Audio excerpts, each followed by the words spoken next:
Hi, everyone. This is the 50 States Highpointing podcast and YouTube channel. What started off as a project for a communications class has turned into something that I actually love doing. I have the privilege of providing the platform for people to talk about the extraordinary things they do in the outdoors. Highpointing is the challenge of reaching the highest elevation in each of the 50 states. Highpointers don't get paid for their hobby. No one is sponsored by an outdoor company, and people fit this challenge into their everyday lives that also include careers and family. I found through these interviews that people who attempt this challenge are incredible and genuinely enjoy talking about their experiences. If you consider yourself a highpointer and you want to share your story on this podcast or interview, please send me an email at 50stateshighpointingpodcast@gmail.com. It has been a pleasure speaking with every highpointer. I hope you enjoy.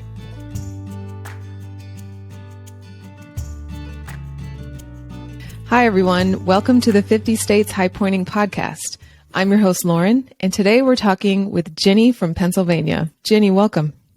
Thank you. Hello.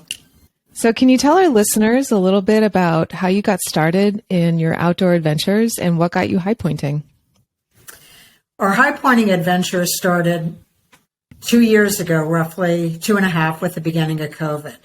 We had a trip. My husband and I had a trip scheduled to do Mount Elbrus in Russia. And once COVID came to the United States full blown, Russia was shut down, the U.S. was basically shut down, and we weren't comfortable traveling internationally. So my husband's like, well, why don't we go and hike out in the Tetons? So we had called one of the mountain guides that we have used before, and they were booked up. And Dave's like, well, what can you suggest that we do? And they're like, how about Granite and Gannett? And we're like, oh, great. We like Montana and we like Wyoming. We'll go out there and that'll be, something to do instead of our Mount Elbrus trip. So we went out to do Granite and Gannett. It was a great experience. And they were two of the, harder ones in the lower 48.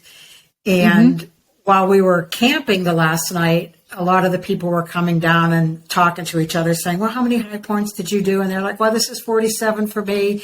This is 48. This is the second time I tried. And like Dave and I looked at each other and went like, oh, high pointing. So he ended up buying 2 survey markers. And when the person he bought them from, I guess some company sends them out, the man wrote, congratulations on your 2 high points. And I'm like, I see your high pointers. And I'm like, Dave, we're not really high pointers. And he's like, well, think about it. He said, we've already did Whitney because we had done Whitney on a week expedition and doing the High Sierra Trail and part of the John Muir. And then we summited Whitney on the last day. And we had done Marcy just for kicks in the middle of winter. And we had attempted Washington just for kicks in the middle of winter. And I said, well, that's only 4. There's 50 of them. And he's like, don't worry. Since we're both retired, we'll achieve them. And I'm like, okay. So we started planning. We planned trips where we could get, some visits with friends and try to grab them along, like to do New Mexico or Texas. And out east, we grouped a bunch together that we would be able to spend maybe 10 days out doing backpacking, hiking, doing longer treks. Our goal never was, if you could drive up it, we would never drive up it. It was, we would find the hardest, most difficult way to get up there, even if it entailed backpacking or doing extra trails. I mean, some states you just can't help. Sure. Delaware, Florida. There was really nothing that you could really make those more difficult. So it is what it is on those. But, on some of the other ones, like initially when we had wanted to do Washington in the middle of winter, it was going to be with some of the other presidents in the presidential range. So it wasn't just going to be, well, we're going to drive up to Washington and do it. So we tried to make it more exciting and fun, which, we've been backpacking for, quite a while now in our life, while we were working, while we were on vacation. So it was not anything new to us. We've been pretty much all over the world, backpacking, hiking, doing some mountaineering, doing some climbing. So it was nothing new to take on some of these challenges, especially the harder ones. Wow. That is so that's exciting. Basically how we started. So we're at 45 in roughly 2.5 years. Wow. And do you have any plans to do all 50 high points? Oh, absolutely. We have Hood booked for June 1st, which is my birthday. And then a couple days later, we'll do Rainier. Then it looks like right around Labor Day, we'll do Bora. And then probably in October, we'll go out for our anniversary to Hawaii. Mm-hmm. Oh, so the goal was supposed to have Hood and Rainier done last year, but I had fractured a femur doing marathon training and running, excessive running. And that kind of put me on hold for 6 months of not strenuous, not carrying a heavy backpack. And taking it easy. So during that time, which really didn't end up being a bad thing, although it just kind of depressed me and made me sit and take it easy for quite a few months, we were able to get the southern states. Like we could drive to Florida, we could do like Louisiana and Alabama, those, even though we did walk, but there was one I walked with because I had to go up the longer way. I used a walker to get up there, and I'm like, oh my God, I feel like this is so terrible. And Dave's like, just take it easy. If it hurts, turn around and we'll do it again. But no, I had crutches and, I just couldn't be driven up to them. I had to walk, whether it was a couple miles or 3 miles or 4 miles. So that's incredible. You're very determined. Once you set a goal, it's like, it becomes addicting. I mean, after we got the first two and they were fun and it was like, man, that was really an awesome time in Granite and Gannett. And they were just great trails and just great places to throw up a tent and, go over boulders and, go up and over and get to the top when the sun was rising.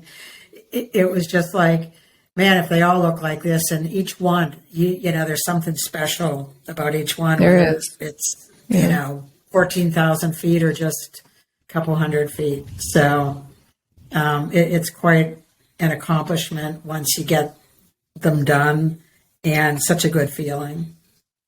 I agree. So do you high point with your spouse? I do, with my husband, Dave, and on some of the easier ones with our dog. He's a husky shepherd. Oh, that's fun. He's made it to Marcy in sub-zero weather. Oh my gosh.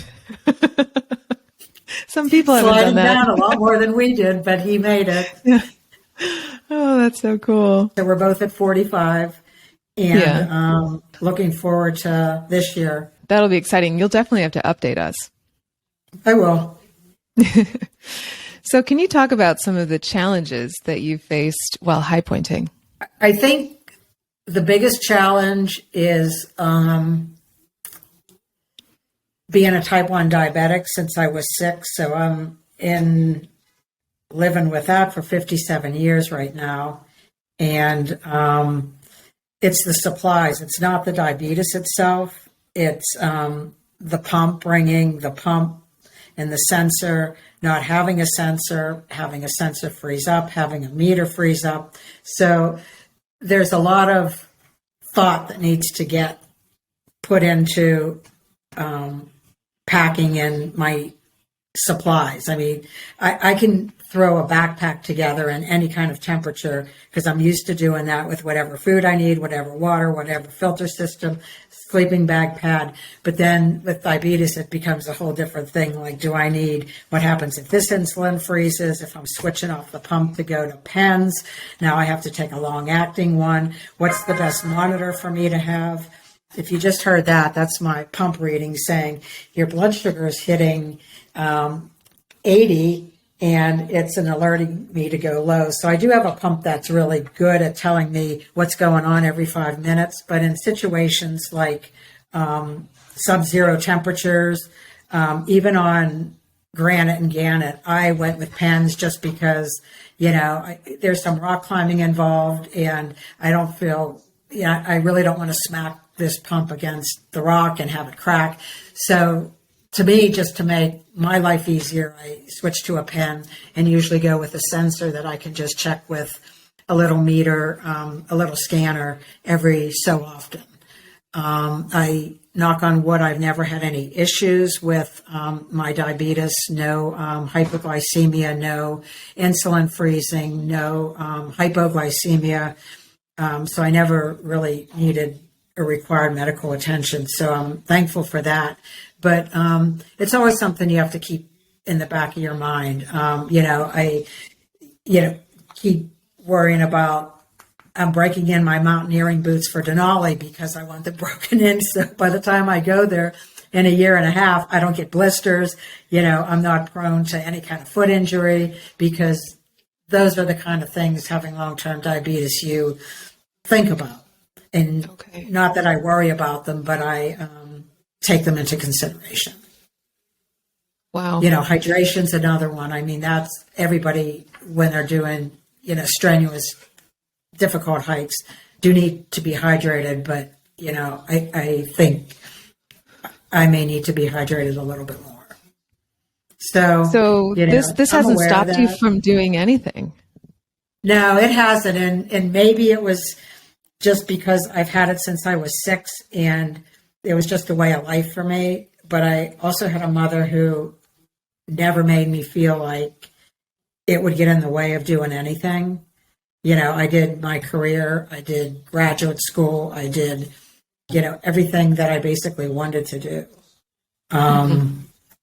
And it really never held me back.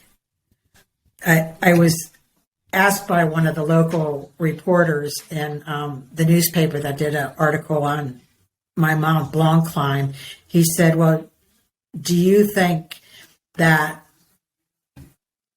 your diabetes held you back on anything? And I said, no. I said, it wasn't my diabetes at all. I mean, weather has held me back on things. Crevasses have held me back on things. Training not appropriately has held me back on things, but it has never been my type 1 diabetes.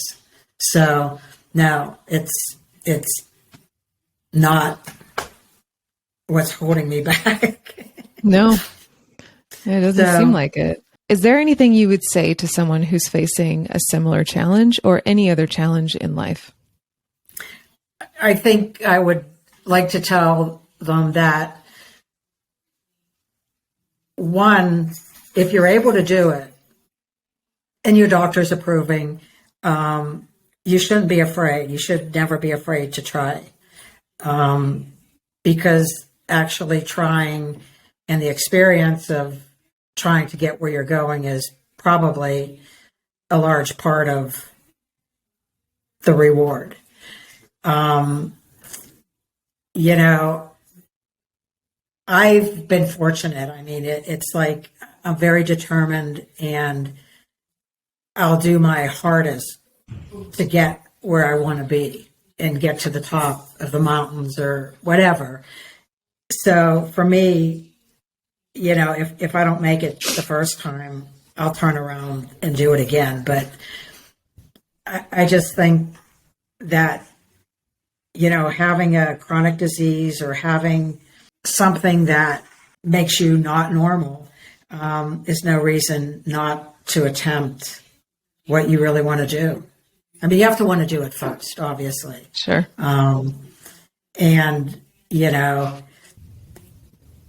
I volunteer at a camp for diabetic kids, and they're just almost in awe. And I wonder, why don't you already know this? You know what I mean? You should be shooting for the moon. And the one little girl said, well, I want you to go to Everest. And I said, if I was younger, I would. I said, not at this age, but I said, but you're at the age that if you want to do that, you can go to Everest. And they're like, do you think so? And I'm like, absolutely. I mean, it doesn't have to hold you back from anything. So, that's what I try to, put out there. That's very powerful. But, and the thing was, when I was diagnosed in 65, they told my mother I would be dead by the time I might not even make 40.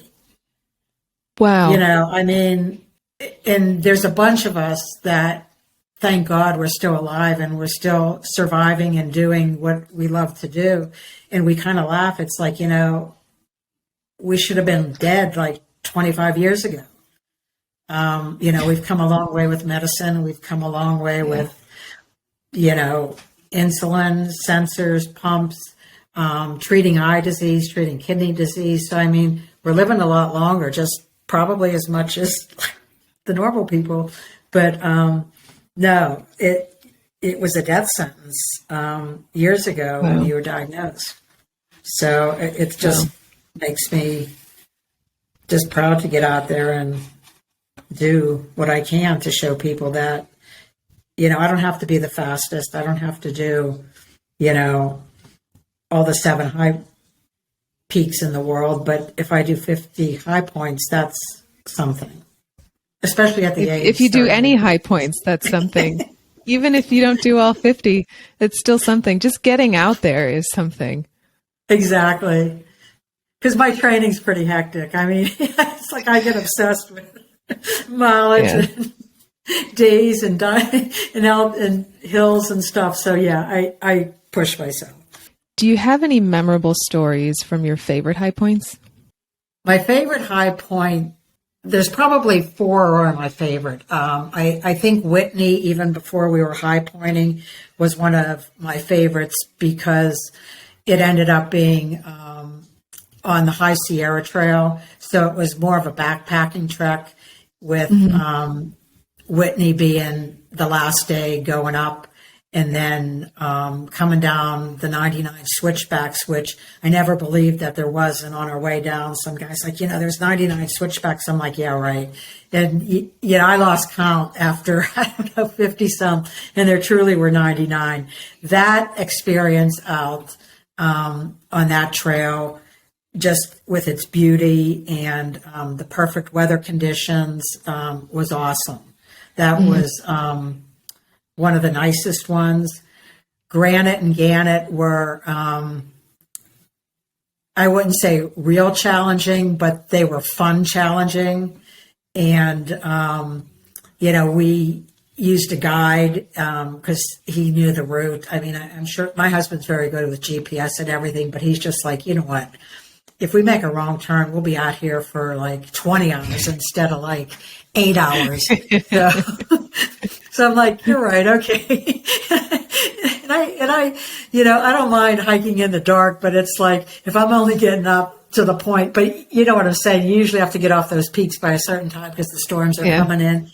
And I'm like, you know how upset I get if we got lost and we didn't make it to the high point at like 2:00 when the storms are coming in and we were 100 feet away. So, I mean, we're like, okay, we're taking a guide. So those were just wonderful, you know, fun, beautiful high points. Our winter expeditions were great. You know, just being out there,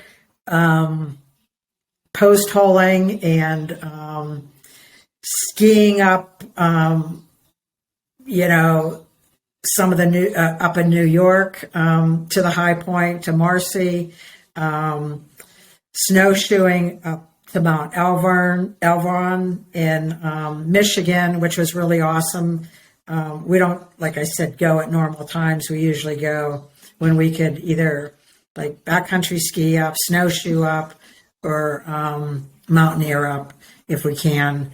You know, those were probably my handful of favorites.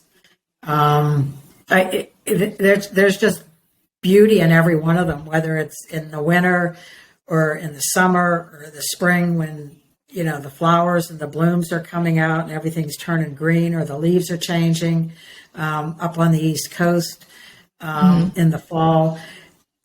They're all, you know, even Florida on its flat one, there's always something good. I mean, even if it's Louisiana and eating some of the good Cajun food down there. You know, I don't know. I think everyone's memorable. But I would say Granite, Gannett, Whitney, And Katahdin's probably one of my favorites. Marcy and Washington, those are the best. Wow. That I enjoyed the most. Yeah, the High Sierras are beautiful, aren't they? They are. And on the East Coast, we don't have the mountains like out west. And I laugh because up in Washington and New York, we don't have switchbacks. So we just go straight up the mountains, even though we don't have, 12, 13, 14, 15,000 feet. We have straight up. Yeah. It's a different type of hiking, but it's enjoyable. I mean, it gets you outside and in the fresh air and, meeting other people. It's well worth high pointing. I agree. We had joined the Highpointers Club. So we went to the meeting because it was in Pennsylvania last year. And actually it was not too far from our house. So we had a good time talking to people and spending time hearing their stories and, their plans. It was very nice. Wow.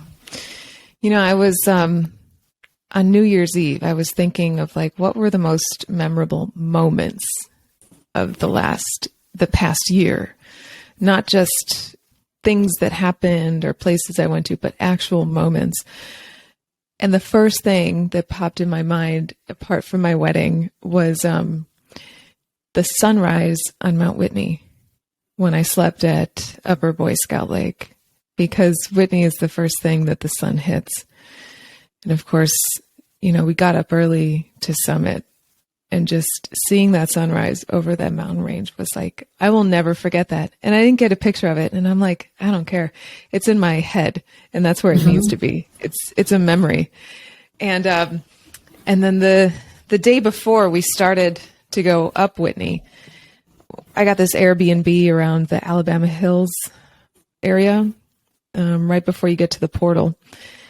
And I got up early and was watching the sunrise again, and the sun hit Whitney in just this perfect way. And I was like, I'll just get my iPhone out and take a little picture. And that's all I have. But that picture is the one that I'm using as the cover art for this podcast. Because it's just cool. Whitney is such an iconic peak.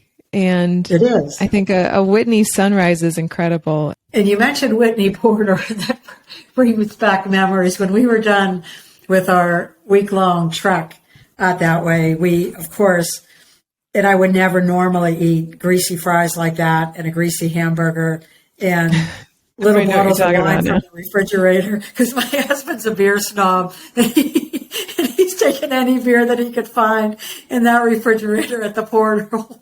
And the crows are coming and just grabbing the French fries. Yes. And I'm eating the worst food of my life, although it tastes so good. And these birds are eating it right with me, holding it in my hand, and they're coming around and just grabbing it out. And I'm I'll never forget that. I'm never going to eat fries like this again. But, it was just, I was starved, and we were hungry, and, it just tasted so good. I think that's everyone's situation once they get to the portal from their way back down. And I think it's such a genius business to have there. Doug from the Whitney portal had a great idea. And it's to have a really fantastic restaurant at the bottom of Whitney, because when you come down, you are going to be tired. And he is waiting there for you with greasy food. And have you seen those pancakes? They go over the plate. I had seen them. I think we got there later because I don't know if he made them all day, but we just wanted a burger. For some reason, it was I guess the beer and wine wouldn't taste that good with a greasy pancake or a pancake. Oh, sure. But we were out for 7 days, 6.5, 7 days. So we wanted something that we thought was real food. And, but it was just the big, huge plate of fries. And I'm just I'm never going to eat these. And it was I did. I was just hungry. But yeah, we saw the pancakes, and they were and usually my husband's, he's not that big of an eater, but when he hikes or mountaineers and stuff, he will eat. I'm surprised he didn't get like one of each. But it's an interesting spot. Yeah. Well, it's a very welcoming sight for sure when you're descending. And I think we would have gotten beers, my husband and I, but we had a 6-hour drive home. So we just loaded up on calories and got in the car and drove home. Do you have any stories from high points that didn't go according to plan? Before we were high pointers, we had signed up to do Rainier via the Emmons route. So we were all ready to do it. We were up at high camp, and the crevasses at that time when we were up there, I guess it was in September, August, were massive. They were huge. So that summit had to be aborted.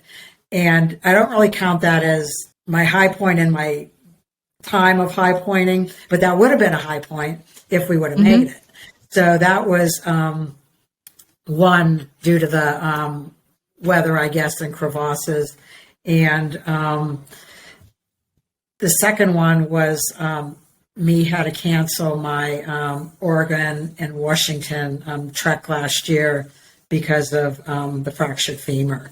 So that was a plan that kind of broke my heart, and I didn't get to run the marathon because of that. So it just was like one thing after another. It wasn't meant to be.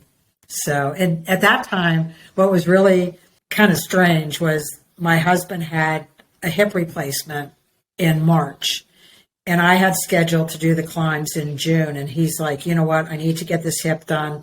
I'll make him up. You go by yourself, or he'll come out, but go by yourself, do the climbs. And then, I'll make them up whenever, next year or whenever. And when I ended up with a fracture, it happened that I didn't get to do them by myself, but we'll get to do them together this year. So that was kind of a neat thing. One of the orthopedic doctors that called when they had read the report of the fracture, I was just like devastated. I'm like, do I have to cancel my trip? If I don't move this leg, can I still climb in June? And she's like, no. She's like, no, that leg needs to heal, or else you're coming in now to get surgery to stabilize it. And I said, oh my God, that's terrible. And she had known that Dave had a hip replacement, and she said, maybe it was just an omen that you guys had to go together. And I'm like, I don't think so. I needed to get them done. And she's like, no, you guys had to get to do them together. And I'm like, okay, we have to get to do them together. That's fine. So we're doing them together. Oh, that's fun. That'll be fun. It will be. It'll be a good time. So we're going earlier. So hopefully the crevasses won't be so big in June when I'm going to do Rainier, but we'll see. So you mentioned when we were trying to schedule this recording, we had to push it back a little bit because you were ice climbing in the Adirondacks. Can you talk about that? Yeah, we each year we usually in the winter, well, always in the winter, usually January or February, we alternate between the Adirondacks and North Conway, New Hampshire. And we go up there to winter hike, do mountaineering, put our crampons on, do our snowshoes, post hole, camp out, do whatever we could do for the week or so or more that we're up there, do some, skiing. So this year, one of the things I had wanted to do, and my husband planned it all out, was to summit Mount Colden, which is not as high as Marcy, but a little bit lower. But there's a waterfall that freezes up, and you can climb up it from Lake Colden to get up to the top and do some hiking and get to Mount Colden. So it was basically ice climbing up the water that runs off the rocks to get up to Mount Colden, which was a lot of fun. I mean, it was not highly, highly technical, but it was, you're using ice axes. You needed crampons. We roped up couple times and Yeah. climbed up from the bottom up to as high as we could to get to the top to hike the trail the rest of the way. So that was fun. Unfortunately, and this happened the same time and same thing last year, the weather was like in the 30s. Things were melting. It wasn't sub-zero that we were kind of looking forward to. Like, who in their right mind hopes that the weather is snowing and Yeah, right. sub-zero with wind chills? It was actually like nice the last 2 years. And, you know, we weren't freezing. We weren't struggling to keep warm. And, you know, sometimes for us, at least, that's part of the adventure. You know what I mean? That's that new jacket that I bought you. It's supposed to go to like -20. That's perfect. I'm sweating. So, I mean, no, unfortunately, this year was not as cold as we had hoped. Okay. You know, we were still able to do some of the ice climbing, but you could still see that, especially like with the water running behind, some of the spots had water coming out. So, you know, it was easy with your crampons to step in a wet spot that wasn't frozen and get snow all balled up underneath and ice. I mean, so it wasn't ideal conditions, but I'll tell you, it was tough conditions. You know, it was between ice and slush and, you know, sun and sleet and then rain and then darkness. I mean, we had every element out there. And so it made a good, you know, week that we were up there. It was very nice. And again, I was breaking in my new La Sportiva mountaineering boots and putting them to good use. When you tell people that you go high pointing, do they know what you're talking about, and what do they say? No, they really don't know. So I don't even give them the chance to ask. I'll be like, high pointing, that's, we go to every single state and get the highest point. And they're like, oh, how high is the high point in Florida? So, I mean, I always get a lot of, they pick the lowest states like Delaware, Florida. And it's like, well, those are low. But when you look on the opposite realm of the spectrum, you know, Denali, Albert, the high ones, I said, you know, it's give and take. I said, there's some easy ones, there's some medium ones, there's some harder ones, and then there's some difficult ones. I said, you know, it's getting to the highest point in each state, but it's also seeing different parts of that state that if you weren't high pointing, you would probably never see. So, Yeah. you know, it's helped us see so many more national parks, so many more cities, try so much different food in those areas. So it was, you know, and they're like, oh, that's really cool. I think I'm going to try that. And, you know, I think people think that it's easier than what some of it really is. Yeah. And that's okay. I mean, if they're really interested in doing it, they can, you know, go out and see and learn what it actually is. But no, I explain what it is, and, you know, they'll be like, well, what's the high point of this state? And what's the high point of that? So, you know, there's interest with some explanation. A lot of our friends are hikers and backpackers and kind of do all that stuff. So to them, it's not really, you know, they kind of know how hard, like, you know, Montana could be, or how hard, you know, Denali will be. So that group of people don't even think about, oh, could you drive to Florida? So, you know, it really just depends on where those people's knowledge is on it does. the outdoors and states and hiking in general. So you mentioned that this all started with an expedition to or up Mount Elbrus. Correct. Were you trying to do the 7 summits?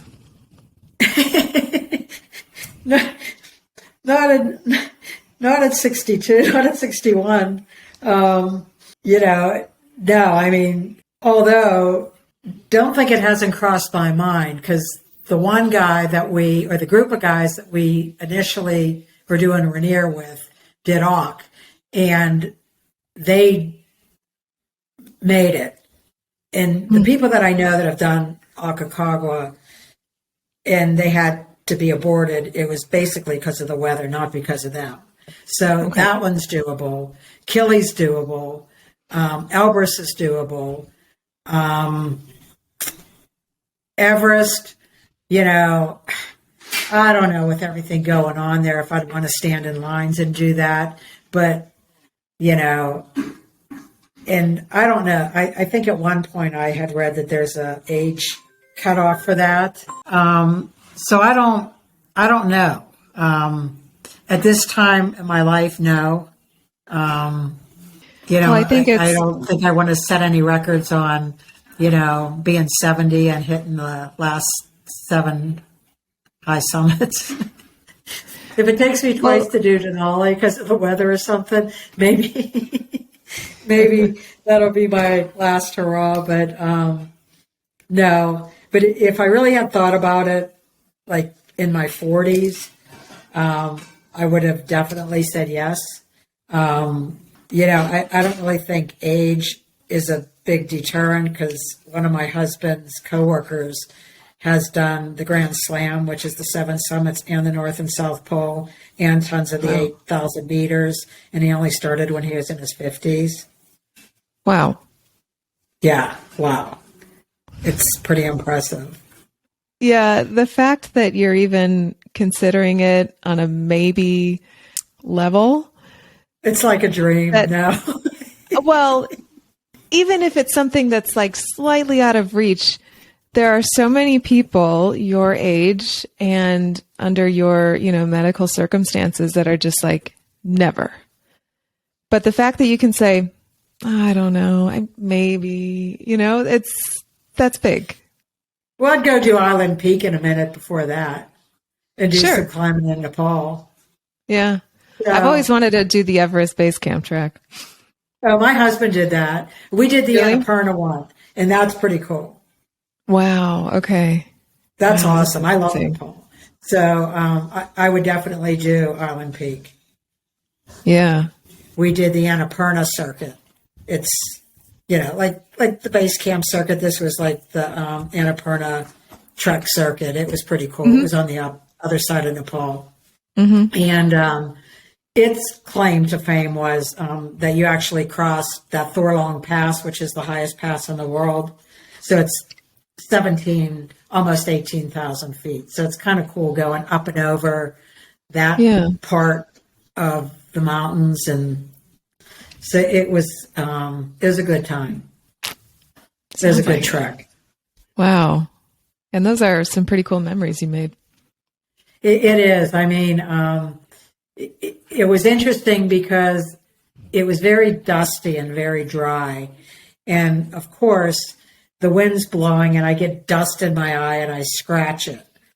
So it's watering, it's red. I'm like, oh my God, this is like a medical emergency. So in Nepal, the right thing to do is take a guide and a porter. So I said to my guide, look at my eye, like, what should we do? And he goes, oh, there's a small hospital down over the mountain. And I'm like, okay, let's go. So I get there, and a woman, I mean, she was a physician, spoke excellent English, came out, and it looked like a third world country hospital. So I'm like, oh my God, like, I don't know that I trust any of this stuff. So I said to my husband, like, do you think this stuff is clean? Like, I'm afraid, like, what? I said to her, I said, I think it's pink eye. I said, can you just give me like some kind of antibiotic ointment for the eye? She's like, in so many terms, shut up and sit down. And I'm like, okay. She goes, I'm the doctor. And I'm like, okay. She looks at my eye. She fluorescined it. And I'm like, are you putting fluorescein in? Yes, I am. Are you looking at it? She goes, you have a corneal scratch. And I'm like, okay. She showed it to my husband. She showed it to the guide.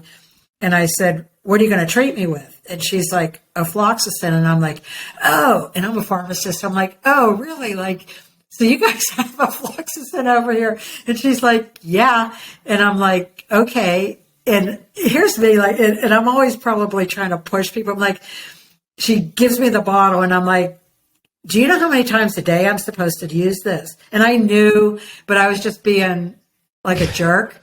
And she goes, yeah, 5 times a day. Like, I thought you would know that. And I'm like, I do. And I'm just being like ignorant, but I do know that.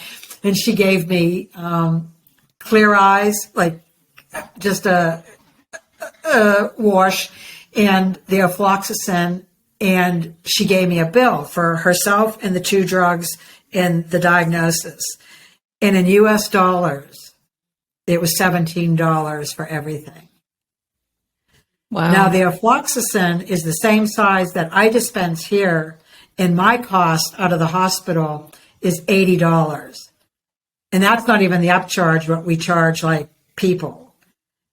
So it was $17 for the same thing. And the afloxacin wasn't even made in Nepal. It was made in, wherever, the same place where we get it. Because, I mean, it was a sealed bottle. It was like, somebody said, aren't you worried that it wasn't like good? And I'm like, oh my God, it was just as good as what we use in the US. It, was basically the same thing.